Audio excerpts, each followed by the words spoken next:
વાલિયાના કરસાળ ગામના નવા પુલ પાસે છેલ્લા 3 દિવસોથી દીપડો દેખાતા રાહદારી અને ગ્રામજનો ભયભીત બન્યા હતા.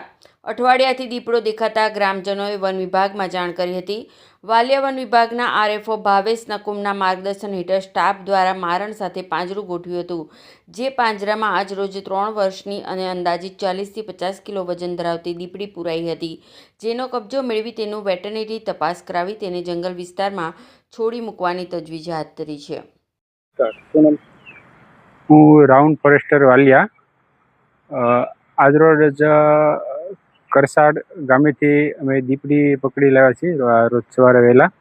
જે જાહેર જનતાના અવારનવાર કહેતા કે દીપડી અહીંયા નીકળે છે અને લોકોને રસ્તા પર જતા આવતા વારે વારે જોવા મળે છે. તેથી અમે અઠવાડિયા પહેલાં ત્યાં પાંજરું ગોઠવેલું હતું અને તેમાં આજરોજ દીપડી જે પકડવાની છે તેને અમે વાલિયા રાઉન્ડ અને રેન્જ ઓફિસ અહીંયા છે ત્યાં અમે લઈ આવ્યા છીએ અને એ સ્વસ્થ અને હેલ્ધી છે. તેનું મેડિકલ ચેકઅપ પણ કરાવ્યું છે અને નાયબ વન સંરક્ષક ભરૂચના હુકમ પ્રમાણે તેમને અનામત જંગલમાં છોડવામાં આવશે. દીપડાની ઉંમર કેટલી છે અને વજન કેટલું છે? તેમની અંદાજે ઉંમર 3 થી 4 વર્ષ છે અને 35-40 કિલોનું વજન.